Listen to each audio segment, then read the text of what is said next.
Hello everyone, here I am discussing one of the most important chapter of Indian economy, that is Indian economy on the eve of independence. First chapter है ये Indian economy का. नाम से ही clear है Indian economy की क्या position थी independence से पहले और इंडिपेंडेंस के बाद. ठीक है, उस टाइम पर आप सबको पता है कि ब्रिटिश रूल था, कॉलोनियल एक्सप्लॉयटेशन थी अंडर ब्रिटिश रूल. ये क्या होती है, ये कैसे उनको एक्सप्लॉयट करते थे. देखो, हमारे जितने भी सेक्टर थे, चाहे एग्रीकल्चर चाहे इंडस्ट्रियल, इन सब की एक्सप्लॉयटेशन करी है ब्रिटिशर्स ने. कैसे था, एग्रीकल्चर सेक्टर पर उन्होंने रूल करा. देखो, उस टाइम पर जमींदारी सिस्टम था. जमींदार कौन होते थे? Real honours of the land. ठीक, वो क्या करते थे, उन्हें फिक्स्ड अमाउंट एक गवर्नमेंट को देना पड़ता था in order to control over the land. ठीक, और वो काम किन से लेते थे? फार्मर से. फार्मर को क्या बोलते थे? Tillers of the soil. ठीक, वो जितना काम चाहे लेना चाहते थे ले लेते थे, पर उन्हें पेमेंट कितनी करते थे? बहुत कम करते थे. इतनी कम पेमेंट होती थी कि उनके पास सेविंग्स ज़ीरो होती थी, सिर्फ सर्वाइवल के लिए पैसा होता था. और जितनी भी कमाई होती थी जमींदार अपने पास रखते थे, थोड़ा सा पैसा टिलर्स को देते थे, और जो भी पैसा उनके पास होता था वो जितनी भी इनकम थी अपनी लग्जूरियस लाइफ पर खर्चते थे. और ज़रा भी पैसा वो एग्रीकल्चर के डेवलपमेंट के लिए स्पेंड नहीं करते थे. किस पर करते थे? अपनी लग्जरियस लाइफ पर. ठीक है, और टिलर्स को क्या देते थे? Minimum amount for their survival. ऐसे उन्होंने एग्रीकल्चर सेक्टर को एक्सप्लॉइट करा अंडर जमींदारी सिस्टम. फिर हमारी एक्सप्लॉयटेशन इंडस्ट्रियल सेक्टर की कैसे हुई? ब्रिटिश रूल था, हैंडीक्राफ्ट हमारी मेन इंडस्ट्री थी तब, उसे ही हम इंडस्ट्रियल सेक्टर में लेते थे. उस जैसे cotton, silk, metal, precious stones थे, इन्हें ब्रिटिश गवर्नमेंट ने दो धारी तलवार चलाकर एक्सप्लॉइट करा. वो कैसे? इंडियन हैंडीक्राफ्ट्स की फॉरेन डिमांड को क्रिएट करा. ठीक है, उस पर हैवी टैक्सेस और ड्यूटीज लगा दी. जब भी इंडिया एक्सपोर्ट करेगा टैक्स को हैवी कर दिया. ठीक, और इंडियन हैंडीक्राफ्ट्स की डोमेस्टिक डिमांड को भी डिस्ट्रॉय करा. कैसे? ड्यूटी फ्री इंपोर्ट करके. जब एक्सपोर्ट करोगे तो हैवी टैक्सेस लगेंगे, यानी कि सेल पे टैक्स, परचेज पे फ्री ऑफ कॉस्ट, कोई टैक्स नहीं, टैक्स फ्री. दोबारा समझना, ये फॉरेन डिमांड मीन्स जब भी आप एक्सपोर्ट करोगे, फॉरेनर्स को सेल करोगे तो हैवी टैक्सेस, सेल पे हैवी टैक्सेस. और जब भी ब्रिटिशर्स खरीदेंगे, ठीक है, इंपोर्ट करेंगे इसको, तो ड्यूटी फ्री, टैक्स फ्री. ये टू वेज थे ब्रिटिश गवर्नमेंट को in order to destroy the industrial sector, यानी कि हैंडीक्राफ्ट इंडस्ट्री. नेक्स्ट एक्सप्लॉइट करा इंटरनेशनल ट्रेड को. इंटरनेशनल ट्रेड को डिस्क्रिमिनेटरी पॉलिसी से डिस्ट्रॉय किया गया. कैसे? जब भी रॉ मटेरियल इंडिया से लेके जाना वो ड्यूटी फ्री. जब भी रॉ मटेरियल इंडिया से लेके जाना वो duty free, import duty free, export duty free, to fulfil the international demand. जब भी इंटरनेशनल डिमांड को पूरा करना है तो वो क्या थी? Duty free. Duty free export था. और क्या था? Duty free export.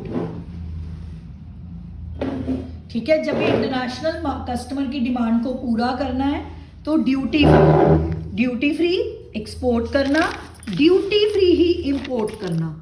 This is discriminatory tariff policy. इस तरीके से उन्होंने इंडियन इकोनॉमी को स्टेगनेंट और बैकवर्ड कर दिया. अब कॉलोनिज्म या कॉलोनियल होता क्या है? एक ऐसा सिस्टम, ठीक है, दो कंट्रीज के रिलेशन का, जिसमें एक रूलिंग पार्टी होगी, एक फुल कंट्रोल करेगी. मतलब एक रूलिंग पार्टी होगी, एक बेयरिंग पार्टी होगी. जैसे इंडिया क्या थी? बेयरिंग. इसको कंट्रोल किसने करा? ब्रिटिशर्स ने. ठीक है, ब्रिटिशर्स क्या हो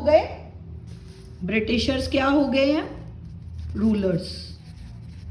ब्रिटिशर्स रूलर्स थे, इंडियन बेयरिंग थी.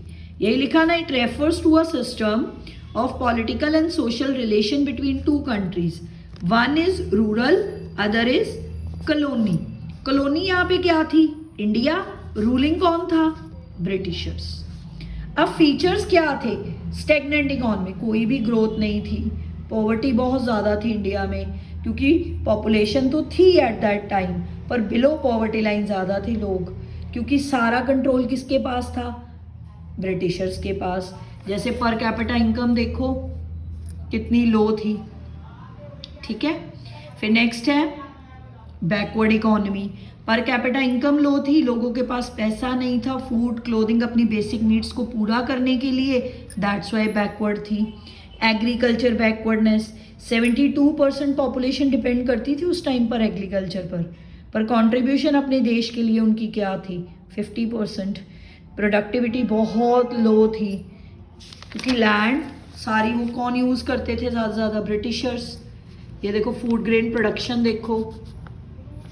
इंडस्ट्रियल बैकवर्डनेस, ठीक, हैवी इंडस्ट्रीज नहीं थी, स्मॉल स्केल इंडस्ट्री रूइन कर दी इन्होंने डिस्क्रिमिनेटरी पॉलिसी के साथ। जब भी हमें मशीन वगैरह की ज़रूरत पड़ती, हमें किस पे डिपेंड होना पड़ता?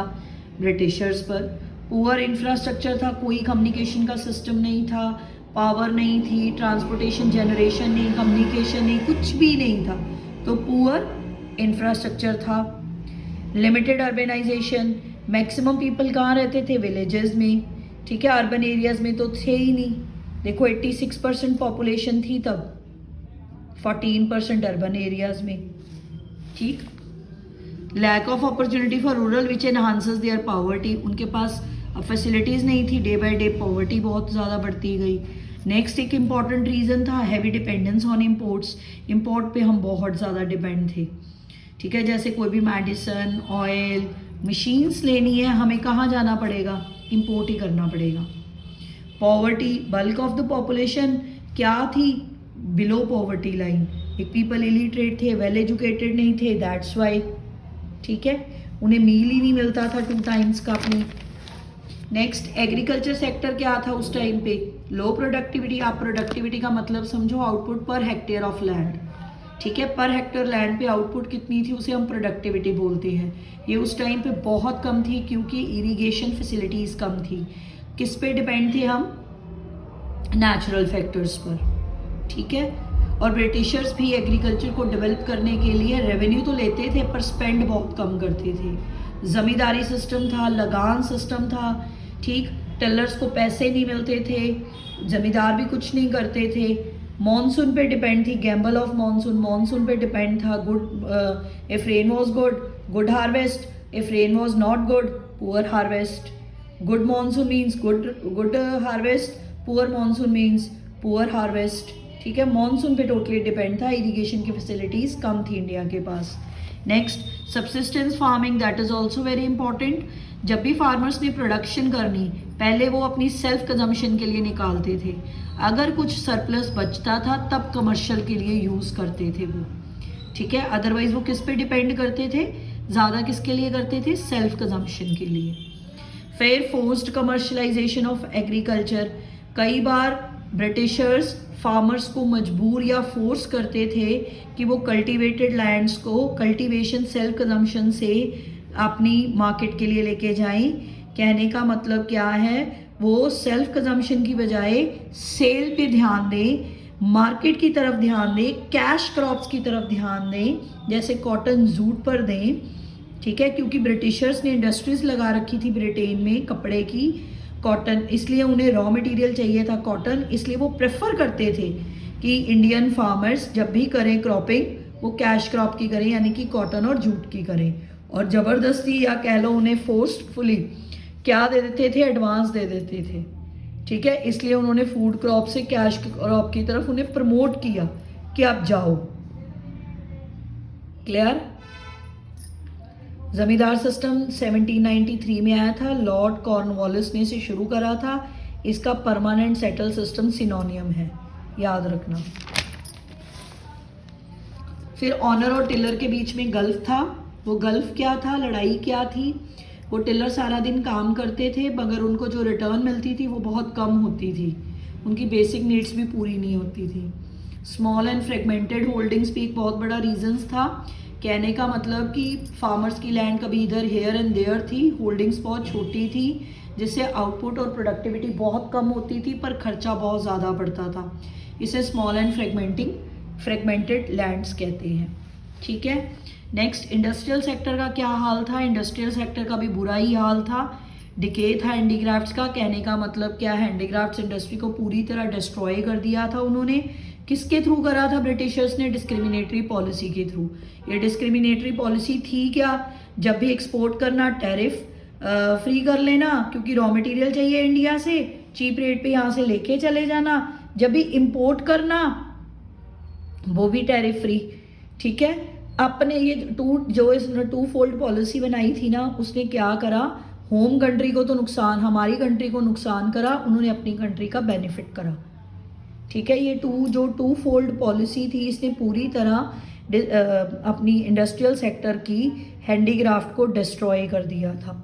ठीक है, यहाँ से सारा रॉ मटेरियल ले जाते थे, वहाँ पे अच्छी चीज़ बनाते थे और यहाँ आके बेचते थे उसको।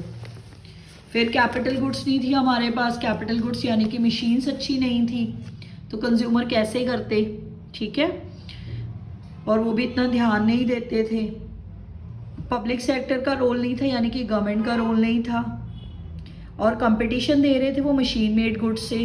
वो वहाँ से अच्छी गुड्स बना के लेके आते थे और बेचते थे। इससे हमारी जो होममेड यानी कह लो कि इंडस्ट्रियल्स, हमारी इंडियन इंडस्ट्रीज थी, वो क्या हो गई? सारी शट डाउन, डिस्ट्रॉय हो गए यहाँ के क्राफ्ट्समैन। फिर एक अच्छी चीज़ उन्होंने दी, इंडिया को इंट्रोडक्शन हुई रेलवेज़ की। रेलवे की इंट्रोडक्शन ने क्या करा, हैंडीक्राफ्ट के पाथ को जो श्रिंक था उसे वाइडन कर दिया। ठीक है, वाइडन करने का मतलब यहाँ से उनका सामान, यहाँ से रॉ मटेरियल लेके जाना बहुत इजी हो गया और फिनिश गुड यहाँ पे लेके आनी बहुत आसान हो गई। बट इंडिया को बेनिफिट ज़रूर हुआ था रेलवे का, पर अंग्रेज़ों ने भी बहुत बेनिफिट लिया। लो कंट्रीब्यूशन टू जीडीपी। अगर इंडस्ट्रियल सेक्टर, हैंडीक्राफ्ट यहाँ की इंडियन की डिस्ट्रॉय होगी, वो क्या कंट्रीब्यूट करेगी? हैंडीक्राफ्ट इंडस्ट्रीज़ ने इंडियन इकोनॉमी को बहुत बुरी तरह से तोड़ा था। अनएम्प्लॉयमेंट बहुत बढ़ गई थी, इंपोर्ट्स बहुत बढ़ गए थे। ठीक है, ये थे हमारे इंडस्ट्रियल सेक्टर के नेगेटिव पॉइंट। ठीक, डिके ऑफ हैंडीक्राफ्ट्स के रीजंस थे क्यों हमारी इंडस्ट्रियल सेक्टर ख़त्म हो गई थी। अब फिर bleak growth of modern industry. इसका क्या मतलब है? प्राइवेट सेक्टर ने जब भी एंट्री लेनी शुरू करी second half of 19th century में, तो थोड़ी, ब्लीक का मतलब होता है स्लो, थोड़ी थोड़ी इंडस्ट्रीज़ की ग्रोथ होनी शुरू हो गई। ठीक है, पहले तो कॉटन जूट तक ही थी ये प्रोग्रेस, उसको आगे निकलने ही नहीं देते थे। मेन टारगेट क्या था? कॉटन टेक्सटाइल्स और मिल्स को ही ज़्यादा प्रमोट करना।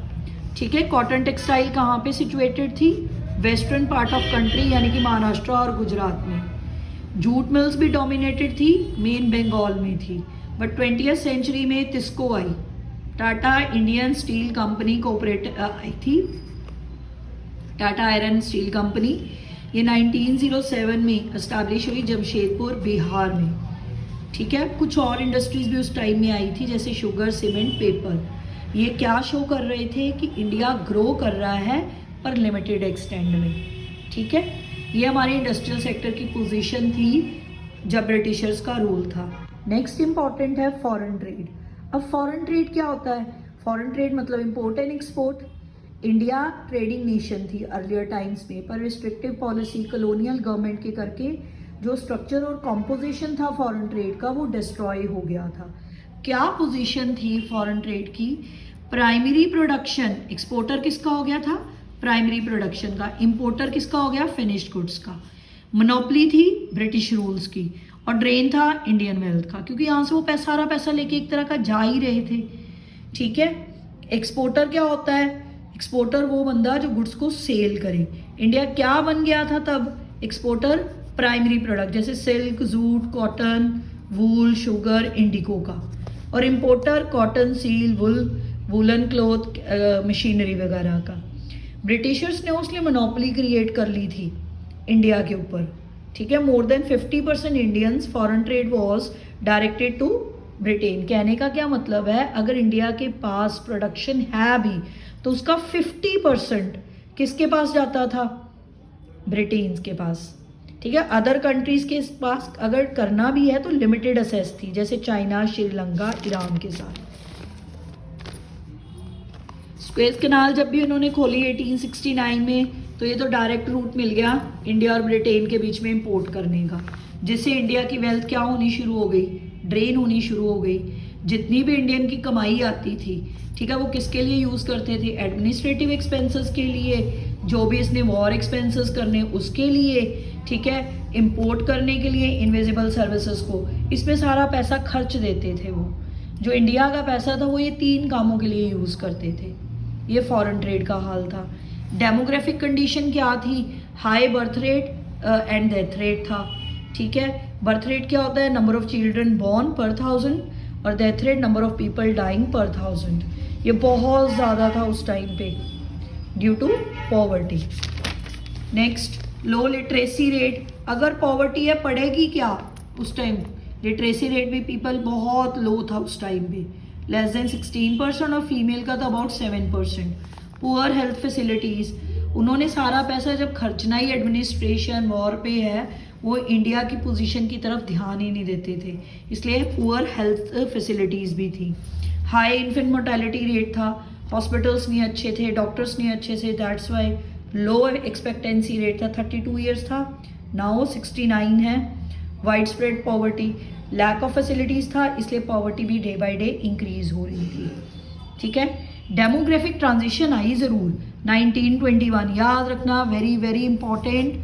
डेमोग्राफिक ट्रांजिशन कब हुई, ग्रेट डिवाइड बोलते हैं 1921 को। इसको इसलिए बोलते हैं क्योंकि इंडिया की पॉपुलेशन इससे पहले कभी भी ग्रो नहीं करी थी, इसके बाद फ्लक्चुएट होकर इंक्रीज होनी शुरू हुई थी। ध्यान से देखो, ये डाटा है, ये देखो पॉपुलेशन कैसे इंक्रीज हुई थी, इसमें रेट इसके बाद इंक्रीज होना शुरू हुआ था, पहले कांस्टेंट था, इसलिए इसको ईयर ऑफ डिवाइड भी बोलते हैं। डेमोग्राफिक कंडीशंस भी इसी ने चेंज करी थी। फर्स्ट ऑफिशियल सेंसस यानी कि पॉपुलेशन काउंटिंग फर्स्ट टाइम कब हुई थी, 1881 में, ठीक है। इसके बाद ये उसकी एक्सप्लेनेशन है टेबल की। ऑक्यूपेशनल स्ट्रक्चर क्या था, ऑक्यूपेशनल स्ट्रक्चर ये था, कॉलोनियल पीरियड था, ठीक है, उसमें भी कोई ज़्यादा चेंज नहीं था। प्राइमरी ऑक्यूपेशन यानी कि एग्रीकल्चर था, सेकेंडरी ऑक्यूपेशन कम थे, यानी कि इंडस्ट्रीज प्रोडक्शन यूनिट कम थे, वो सिर्फ 10.1% थे, 72.7% प्राइमरी सेक्टर था। Farming, fission, mine, forestry. Tertiary भी बहुत कम था, 17.2% ओनली, ठीक है। रीजनल वेरिएशंस भी बहुत है, रीजनल वेरिएशंस जैसे तमिलनाडु, आंध्र प्रदेश, ये सेक्टर थे, इनमें मैन्युफैक्चरिंग और सर्विस सेक्टर थे, पर सेम टाइम में इनका workforce agriculture in state such है उड़ीसा, राजस्थान में ज़्यादा था। कहने का मतलब है रीजनल वेरिएशंस भी थी, रीजन के अकॉर्डिंगली वेरिएशंस थी, जैसे बट गई थी, मैन्युफैक्चर और सर्विस लिमिटेड हो गई थी, मैन्युफैक्चरिंग और सर्विस सेक्टर की एनहांस मतलब वर्कफोर्स इन इलाकों में लिमिटेड हो गई थी, और टर्शरी सेक्टर की इसमें मैन्युफैक्चरिंग और सर्विस एनहांसमेंट यहाँ पे है Tamil Nadu, Andhra Pradesh, Kerala, Karnataka. Workforce of agriculture, क्यों, मैन्युफैक्चरिंग और सर्विस सेक्टर की कहाँ पे ज़्यादा थी वर्कफोर्स, तमिलनाडु, आंध्र प्रदेश, केरला, कर्नाटका में, और एग्रीकल्चर की लिमिटेड हो गई थी उड़ीसा, राजस्थान और पंजाब में, ठीक है। नेक्स्ट है इंफ्रास्ट्रक्चर। इंफ्रास्ट्रक्चर आप समझते हो, फैसिलिटीज़ जैसे transport, communication, banking, power, health, housing. British rule में हमारी इंफ्रास्ट्रक्चर फैसिलिटीज़ बहुत कम थी, ठीक है। उन्होंने एफर्ट्स तो करे कुछ डेवलप करने के लिए, अपने कॉलोनियल इंटरेस्ट के लिए, अपने इंटरेस्ट के लिए। वो इंटरेस्ट क्या था, roads, railways, waterways, telegraph, post को उन्होंने करा क्योंकि उन्हें ज़रूरत थी। ये उन्होंने इंफ्रास्ट्रक्चर, रोड्स बिल्ड करी, ठीक है, रेलवेज को डेवलप करा। फर्स्ट रेल चलाई उन्होंने 6 अप्रैल 1853 को, बॉम्बे टू थाने 34 किलोमीटर का डिस्टेंस कवर करा था। याद रखना, ये एमसीक्यू लिए इंपॉर्टेंट है। ये होता था, लॉन्ग डिस्टेंस कवर होना शुरू हो गया, कमर्शलाइजेशन इंक्रीज हो गई। एयर एंड वाटर ट्रांसपोर्ट उन्होंने शुरू करा था, ये भी डेवलप करा, ठीक है। कम्युनिकेशन फैसिलिटीज़ करी, टेलीग्राफ पोस्ट पर ये बहुत एक्सपेंसिव थी। एडमिनिस्ट्रेशन एफिशिएंसी को इंक्रीज करा, एक्सपेंसिव सिस्टम ज़रूर था, पर इसने इंडिया में इसको किसके लिए यूज़ करते थे, लॉ को मेंटेन करने के लिए। ठीक है, ये सारा था। अगर रेलवे उनकी देन थी, रेलवे से हमें क्या फ़ायदा हुआ, ये एक पॉजिटिव इम्पैक्ट था। हमारी डोमेस्टिक मार्केट की एक्सपेंशन हुई, कमर्शलाइजेशन बढ़ी, बैरियर्स टूटे, फूड ग्रेन्स को एक जगह से दूसरी जगह पहुंचाना आसान हो गया, जर्नी फार प्लेसेस की आसान हो गई। पर नेगेटिव क्या था, कलोनियल एक्सप्लॉयटेशन बढ़ गई, सारी प्राइमरी गुड्स यहाँ से चीपर रेट में ट्रांसपोर्ट करनी आसान हो गई। ठीक है, फिनिश गुड्स यहाँ पे महंगी होके बेचनी, उन्होंने फिनिश गुड्स को यहाँ पे बेचना ज़्यादा शुरू कर दिया। ठीक, क्लियर हो गया ये नेगेटिव इम्पैक्ट थे। एक इम्पॉर्टेंट क्वेश्चन है कि नोटेबल इकोनॉमिस्ट कौन थे जिन्होंने पर कैपिटा इनकम को, ये 3 नाम याद रखना, दादा भाई